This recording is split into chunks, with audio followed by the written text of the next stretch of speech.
నమస్తే, welcome to iDream.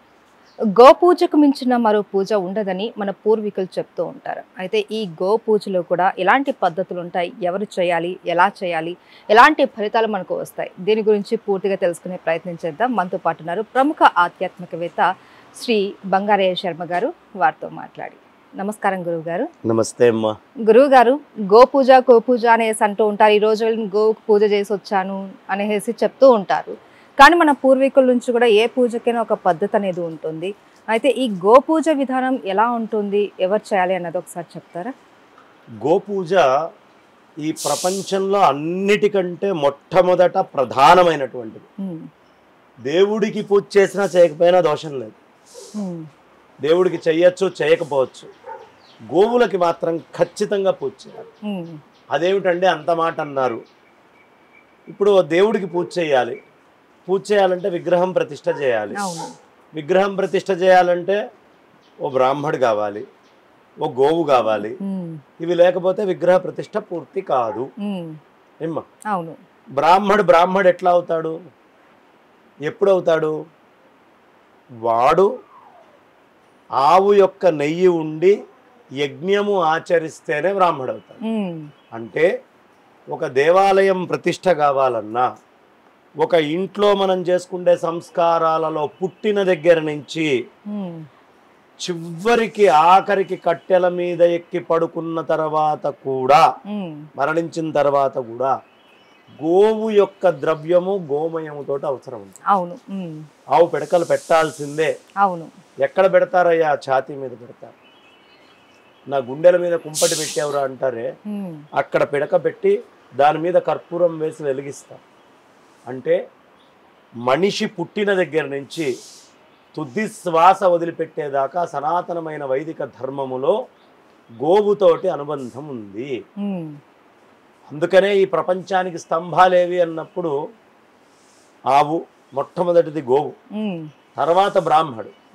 ఎందుకు? సంస్కారం చేయాలి, నామకరణాలు కావాలి, మళ్ళీ వాళ్ళకు అవసరమైనటువంటి పనులు చేయాలి, అన్నిటికీ బ్రాహ్మడు. మూడోది వేదం. నాలుగోది పతివ్రతలైన స్త్రీలు, ఈ మంచి పనులు చేయించేవాళ్ళు. ఐదోది ఇతరుల డబ్బు కాజేయాలనే ఆలోచన లేనటువంటి వాళ్ళు. నా దగ్గర ఉన్న రూపాయి నేను ఖర్చు పెడదాము, సత్యం మాట్లాడేవాళ్ళు, అబద్ధం ఆడకుండా ఉండేవాళ్ళు. ఈ ఏడు స్తంభాలు ఈ భూమి నిల్చొని ఉండడానికి, ఇవాళ మొత్తము విశ్వం అంతా ఆనందంగా ఉండడానికి. ఈ ఏడుగురు లేకపోతే విశ్వము మొత్తము పాడైనట్టే. కాబట్టి గోవు అనేటటువంటిది మొత్తము మానవాళికి మొదటిది. ఎలా చెప్తారండి? ఇదేం ఫిజికల్గా మీరు చెప్పే మాటేనా? ఇంకా ఏమైనా గొప్పతనం ఉందా? అంటే ఆవు ఏం తింటుందమ్మా? గ్రాసం, కందికట్ట, ఎండుగడ్డి. ఎండుగడ్డి జడ పదార్థమా, చైతన్య పదార్థమా? చైతన్య పదార్థం. జడమే కదా. జడమా? ఏముంది అందులో? సారం అంతా పోయి ఎండిపోయి ఉంది కదమ్మా. కందికట్ట జడ పదార్థమే కదా, అవునా? అదే ఆ ఎండుగడ్డి సారము లేనటువంటి దాన్ని తిని తన శరీరములో పేడగా పాలుగా మారుస్తుంది కదా. ఈ పేడ పచ్చటి చెట్లు రావడానికి కారణమైంది అవుతుంది. ఆ పాలు జీవనము, సంతానము, అభివృద్ధికి కారణమవుతుంది.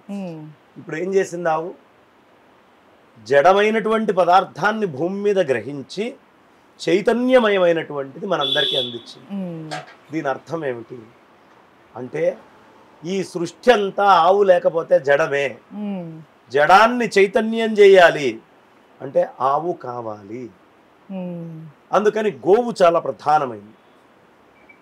ఈ గోవుని పూజ చేయడము అంటే మొత్తము 3,000,000 దేవతలు అని మనం ఏదైతే చెప్పుకుంటామో, 33 దేవతల సమూహము, ఈ సమూహాన్నంతా అర్చిస్తే మనకే ఫలం వస్తుందో, ఒక్క గోవుకి మనం పూజ చేసినట్లయితే, నమస్కరించినట్లయితే అంత ఫలితం వస్తుంది.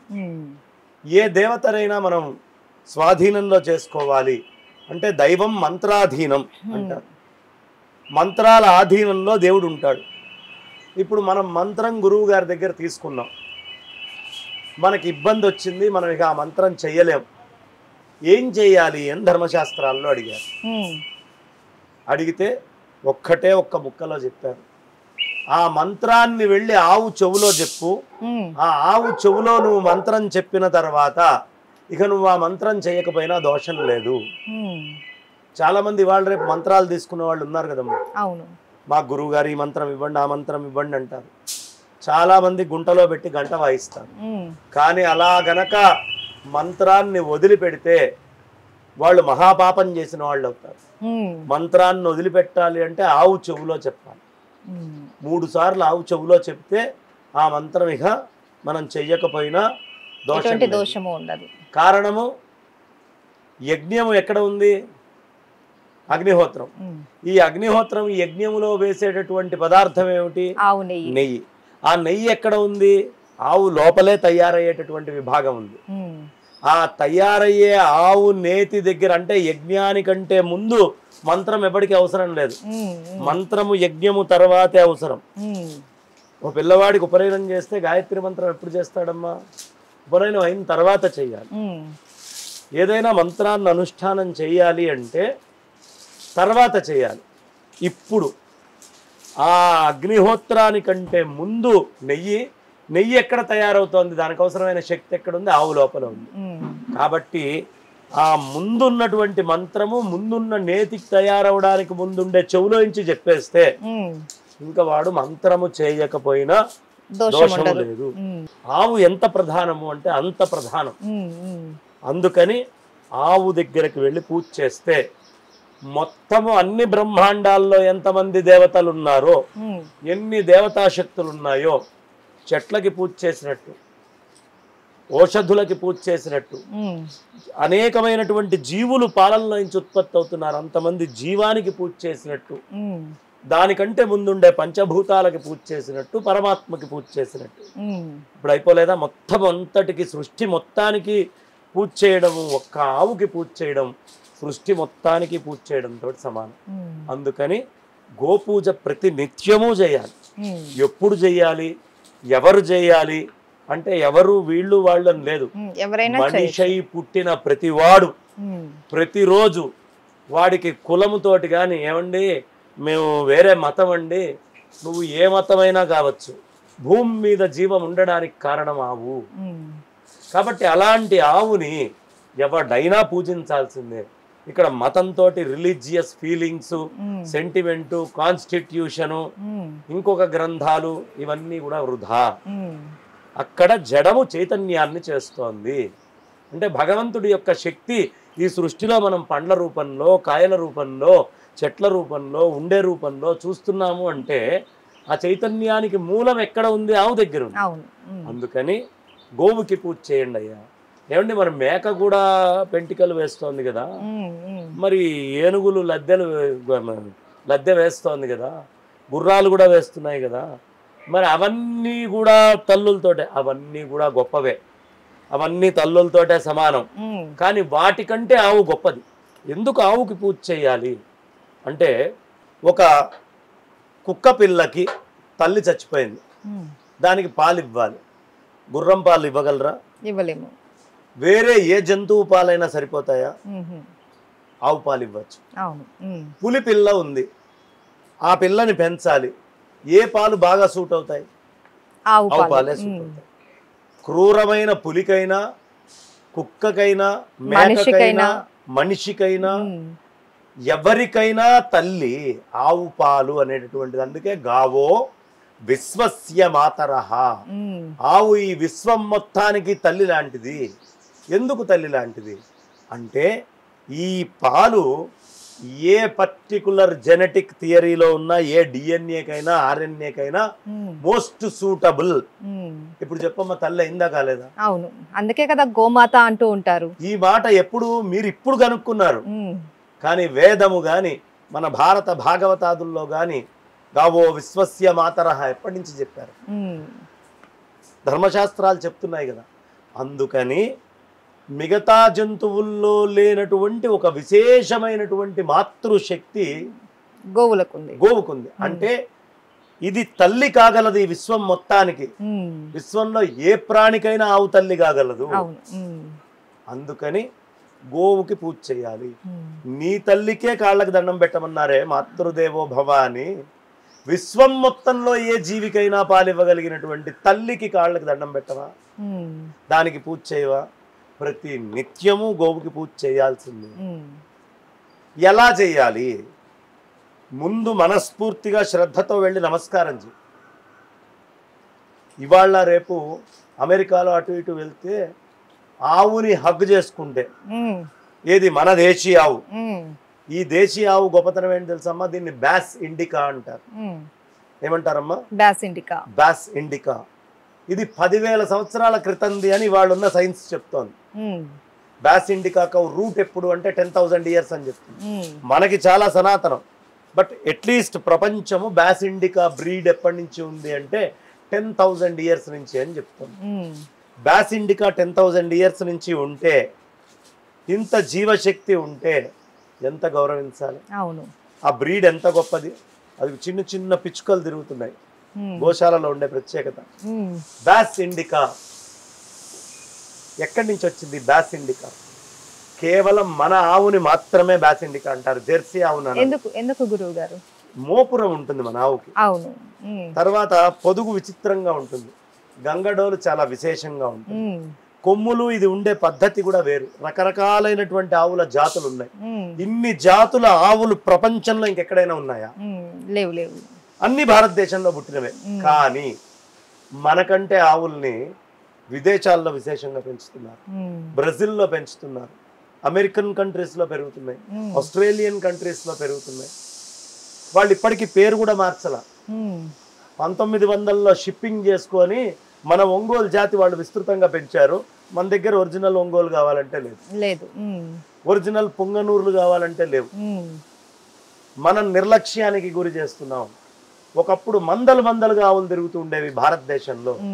ఇవాళ ఎక్కడో ఒక గోశాలను పెట్టుకుంటే వాళ్ళు ఎక్కడి నుంచో అక్కడికి రావడానికి బద్ధకం. వచ్చి ఓ నిమిషం దండం పెట్టుకొని వెళ్తాను. ఆవుకి నమస్కరించినటువంటి వాడు కృతజ్ఞుడు. మతముతోటి సంబంధం లేదు ఆవుకి. కులంతోటి సంబంధం లేదు. స్త్రీ పుం భేదముతోటి సంబంధం లేదు.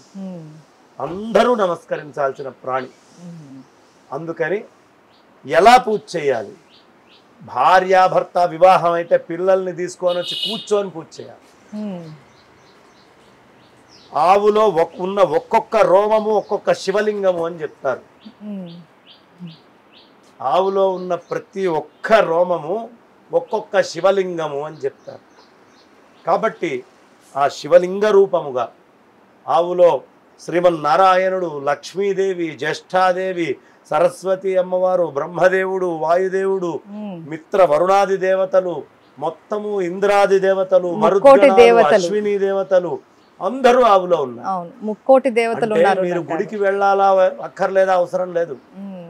ఆవుకి పూజ చేస్తే 14 లోకాల్లో ఎన్ని దేవతా క్షేత్రాలు ప్రదేశాలు ఉన్నాయో వాటన్నిటికీ పూజ చేసినట్టు. కృష్ణుడు అంత బ్రహ్మాండ నాయకుడు ఎందుకు వచ్చి ఆవులతోటి ఉన్నాడు? దత్తాత్రేయుడు గురుమూర్తి ఆవులతోటి ఆయన ఎందుకు తిరిగాడు? ఆవుకి ఎంత గొప్పతనం ఉంటే వాళ్ళు తిరిగారు. కాబట్టి గోవుకి పూజ ముహూర్తము, తిథి, వర్జ్యముతోటి సంబంధం లేదు. ఎప్పుడైనా ప్రతిరోజు వెళ్ళి నమస్కారం చేసుకోవాల్సిందే. అడ్డాలు ఉన్నప్పుడు తప్ప, ఇబ్బందులు మైలో ముట్టో ఇంకొకటో అంటో ఏదో ఉన్నప్పుడు తప్ప మిగతా అన్ని సందర్భాల్లో వెళ్ళి ఆవుకి నమస్కారం చేసుకోవాల్సి. అందుకనే పితృదేవతల్ని ఆరాధన చేసినా మనం పిండాలు తీసుకొని ఎక్కడ పెడతామమ్మా? ఆవుకే పెడతాం. ఆవు ఎంత ప్రత్యేకమో చూడండి అమ్మ. ఇంత ప్రాధాన్యత మరి ఏ ప్రాణికి లేదు. దురదృష్టం ఏంటంటే ఆవుని పట్టించుకోవడం అనేది భారతదేశంలో తగ్గిపోయింది. అవును, చాలా తగ్గిపోయింది. ప్రతి వాళ్ళు మేము కానీ అమెరికాలో హగ్ చేసుకుంటే $200 ఒక గంట ఆవుని. అంటే ఎంత ఫలితం ఉంటుందో. ఫ్రీగా చేసుకోండిరా అంటే లేదు. ఆవు దగ్గర ఉంటే ఆరా పెరిగిపోతుందమ్మా. ఒక మనిషి యొక్క ఆరా రోగాలు పోతాయి. చాలా తృప్తిగా ఉంటుంది. అసలు ఆ వాసన పీలుస్తుంటేనే ఎక్కడో తెలియని ఒక అనిర్వచనీయమైనటువంటి ప్రశాంతత. ఇప్పుడు నువ్వు పీలుస్తున్నావు, నీకు ఎలా ఉంది? ఇక్కడ ఓ తెలియనటువంటి ప్రశాంతత ఉంటుంది, ఒక పాజిటివ్ ఎనర్జీ. పల్లెటూర్లలో ఆవులు లేకుండా పోతున్నాయి. పట్టణాలలో గోశాలని 5 అంతస్తుల మేడలెక్కించి పెట్టుకోవాల్సి. ఆవులు అంటే ఇప్పుడు గోశాలలకు వెళ్లాల్సిందే, అక్కడ చూడాల్సిందే. అది కూడా గోశాలలో 5 అంతస్తుల మేడలు. మేడ మీదకి తీసుకెళ్లేందుకు అపార్ట్మెంట్లలో మనుషులు ఉన్నట్టు ఆవులను పెట్టాల్సి వస్తుంది. ఇలాంటి రోజుల్లో గోవు యొక్క మెయింటెనెన్స్ ప్రభుత్వాలు తీసుకోవాలి. యోగి ఆదిత్యనాథ్ గారిని మెచ్చుకోవాలి ఒక విషయంలో. ఎవరెవరు ఆవును పెంచుకుంటే వాళ్ళకి నెల నెల 3,000 ఇస్తా అన్నారు. సంక్షేమ పథకాలంటే ఇలా ఉండాలి. అవును. ఎందుకు ఊరికినే డబ్బులు తీసుకోవడం కాదు, తద్వారా సమాజానికి ఏదైనా ఉపయోగం ఉండాలి. అవును. ఓ 100 గొర్రెల్ని పెంచితే ఇంత ఇస్తానన్నాలి. అప్పుడు ప్రొడక్షన్లో డబ్బులు తీసుకుంటారు. ఊరికినే భూమి ఉంది కదా అని భూమి ఉన్న ప్రతివాడికి నేను డబ్బులు వేస్తా అకౌంట్లో అనకూడదు. ఆ భూమిలో 4 ఆవులను పెడితే డబ్బులు వేస్తా, ఆ పొలంలో ఇవి ఉంటే డబ్బులు వేస్తా, ఓ గుర్రాన్ని పెట్టు, ఓ ఎద్దును పెంచు, ఓ ఆవును పెంచు, లైఫ్ స్టాక్ పెరగాలి. అవును. ఇది తెలియట్లేదు. ఇది మిస్ అయ్యి సోమరిపోతుల్ని తయారు చేస్తున్నాం. సంక్షేమ పథకాలు అంటే సోమరిపోతుల పథకాలు కింద తయారవుతుంది. అలా ఎప్పుడూ చేయకూడదు ప్రభుత్వాలు. ఏమవుతుంది అలా చేయడం వల్ల? డబ్బులు ఇవ్వడం వల్ల సోమరిపోతాయి. పనికి వెళ్లాల్సి వచ్చినప్పుడు పనికి కొంతమంది వెళ్ళకపోవచ్చు. అదే వాళ్ళకు ఒక పని కల్పిస్తూ డబ్బులు ఇస్తే, కష్టపడే తత్వం నేర్పిస్తూ వాళ్ళకి ఏదైనా ఉపాధి కల్పిస్తే బాగుంటుంది. అవును, అవును. ప్రొడక్షన్ వస్తుంది. అవును. ఇంకొక పని చేయాలి ప్రభుత్వాలు. నేను మళ్ళీ ఒక సబ్జెక్ట్లో నుంచి ఆవుల నుంచి పక్కకి వెళ్తున్నా. బహుశా గోశాలలో ఉండడం వల్ల ప్రభుత్వానికి వింటే రేవంత్ రెడ్డి గారికో లేకపోతే భవిష్యత్తులో కేసీఆర్ గారికో జగన్ గారికో చంద్రబాబు నాయుడు గారికో ఉపయోగపడుతుంది. ఇది మోడీకైనా ఉపయోగపడుతుంది. ఫుడ్ ప్రాసెసింగ్ యూనిట్స్ అని పెట్టండి. డబ్బులు ఊరికనే ఇవ్వద్దు. ఒక ఊళ్ళో 5,000 ఇళ్ళు ఉంటే 5,000 మందికి నెలకి 10,000 రూపాయలు మీరు పంపిస్తే, 5,000 ఇళ్ళకి 10,000 పంపిస్తే ఎంత అయిందమ్మా అక్కడికి? అవో 4 ఇవో 3 సున్నాలు, 5 లక్షలు, 8 సున్నాలు, 50 కోట్లు అయింది. ఒక ఊరికి డబ్బులు వెళ్ళిపోవట్లేదు. 5 కోట్లు పోయినాయి కదా. ఇప్పుడు 5 కోట్ల రూపాయలు నువ్వు ఇస్తున్నావా, ఇవ్వట్లేదా? అదే ఊళ్ళో ఈ మొత్తం ఇన్ని ఎకరాలు మీకున్నాయా, నేను ఒక ఫ్రీ ప్రాసెసింగ్ యూనిట్ పెడతా. నువ్వు పండించినటువంటి టమాటాలు నెక్స్ట్ లెవెల్ కెచప్కి ఎట్లా తయారు చేయాలో నేను పెడతా, నువ్వు ఫ్రీగా చేసుకో. నువ్వు అమ్ముకున్న తర్వాత నీకు లాభం వస్తే ఇచ్చేయి, పంట పాడు చేయకు. ముందు వాడు ప్రొడక్షన్ చేస్తాడు, ఆ యూనిట్లో ఎలా చేయాలి, ఓ రైస్ మిల్ కట్టిస్తాను, అప్పుడు పని చేసి డబ్బులు సంపాదించుకుంటాను. ఒక ఫుడ్ని ప్రాసెసింగ్ యూనిట్స్ కింద మార్చాలి. అప్పుడు రైతుకు కూడా ఆదాయం పెరుగుతుంది. వాడు టమాటా స్థాయి నుంచి దాన్ని నెక్స్ట్ లెవెల్ కి ప్రాసెస్ చేసిన డబ్బులు కూడా సంపాదించుకోగలరు. ఊరికినే కూర్చోబెడతా డబ్బులు ఇస్తా అంటే ప్రయోజనం ఏమిటి? దాంట్లో కండిషన్ పెట్టాలి. నాయనా పెద్దవాళ్ళైనా ఈ ముసలి వాళ్ళకి ఈ వాటా నువ్వు ఇవ్వాల్సిందే, ఈ ప్రాసెసింగ్ లో ఈ 3,000 ఇవ్వాలి. ప్రొడక్టివ్ థింకింగ్ ఉండాలి. కానీ సొసైటీలో డిస్ట్రక్టివ్ థింకింగ్ ఎక్కువ. బయట నుంచి అప్పు తీసుకురాను, ఇక్కడ జనాలకు డబ్బులు పంచాలి. ఏమిటి ప్రయోజనం? అక్కడ అప్పు పెరిగిపోతుంది, ఇక్కడ జనాలు సోమరిపోతారు, ప్రొడక్షన్ పడిపోతుంది. సో ఈ విధమైన ఆలోచన విధానాన్ని రాజకీయ నాయకులు అభివృద్ధి చేసుకోవాలి. చేసుకొని ఫుడ్ ప్రాసెసింగ్ యూనిట్స్ తీసుకురావాలి. ప్రతి గ్రామంలో ప్రాసెసింగ్ యూనిట్స్ పెట్టాలి. నువ్వు ఎంత పండిస్తావు, చైనా వాళ్ళు చేసేది అదే. నువ్వు ఎంత చేస్తావో చెయ్యి, నేను లోన్ ఇచ్చేస్తాను, నాకు ప్రొడక్షన్ ఇంత చేశానని చూపించు. అమ్ముకుండే బాధ్యత నాది, ప్రభుత్వం బాధ్యత తీసుకుంటుందమ్మా. ఓ సందర్భంలో అమెరికా వాళ్ళకి వాళ్ళ నేషనల్ ఫ్లాగ్స్ అవసరమైనవి.